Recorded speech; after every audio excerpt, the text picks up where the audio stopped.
Picture a Viking. You probably see a burly warrior with a horned helmet, right? That image is everywhere. Cartoons, movies, sports logos. Horns mean Viking in our minds. But here's the truth. The iconic horned helmet is pure fiction. Archaeologists have found Viking swords, axes, shields, even ships. But never a horned helmet, not one. The horned helmet is a myth, not history. So how did this image become so powerful and widespread? The answer lies not in Viking times, but in the art and drama of the 1800s. The image of Vikings with horned helmets is common in modern culture, but it's a myth that began 1,000 years after the Viking Age. The myth started during Europe's 19th century Romantic revival, with a surge of interest in Norse mythology. Artists and writers, captivated by Norse legends, began to interpret these tales through a romantic lens, often prioritizing dramatic effect over historical accuracy. Artists crafted vivid depictions of Viking warriors, using the horned helmet as a symbol of their ferocity.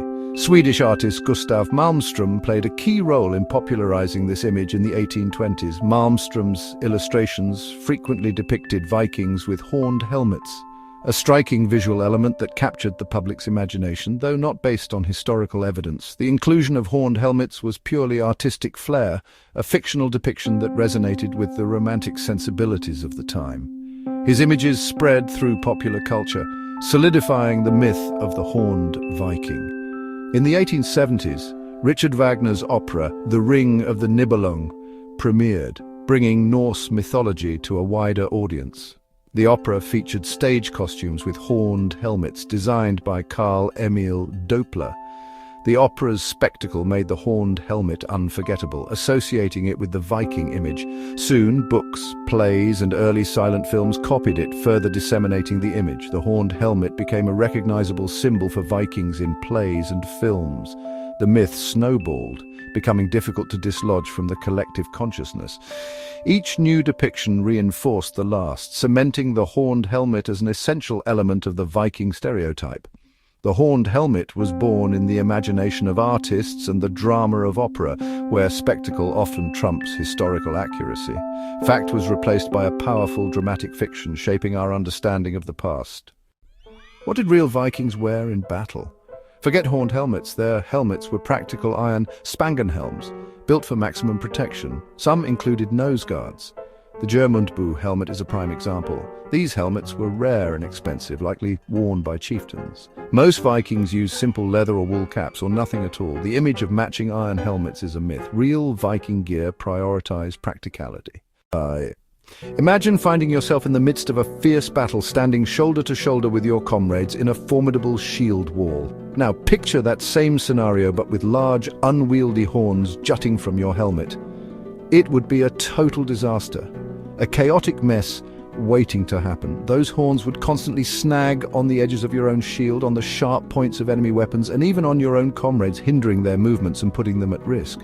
This would make you an easy target, a liability on the battlefield. Helmets are carefully designed to deflect blows, to protect the head from incoming attacks.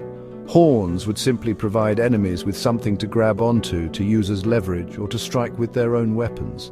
Furthermore, attaching heavy horns would weaken the structural integrity of the helmet itself and ultimately endanger the wearer, leaving them more vulnerable to serious injury. Vikings were known as practical and resourceful warriors. They valued survival and effectiveness above all else, not flashy or impractical headgear. That's why real helmets throughout history, across various cultures and time periods, are typically smooth and round, designed for maximum protection and minimal interference. Therefore, the absence of horned helmets in historical records isn't some great mystery. It's simply a matter of common sense and practical considerations. The popular myth of the horned Viking helmet just doesn't hold up to the harsh realities of warfare. The horned helmet myth is a lesson in how stories can overshadow truth. Dramatic images stick even when they're wrong. Artists and storytellers weren't trying to deceive, they just wanted drama. But myths can block us from understanding real history. Vikings were more than raiders. They were farmers, traders, explorers, and poets. By questioning myths, we see the real people behind the legends. So next time you spot a horned helmet, ask, is that really true? Dig deeper. History is always more interesting than the myth.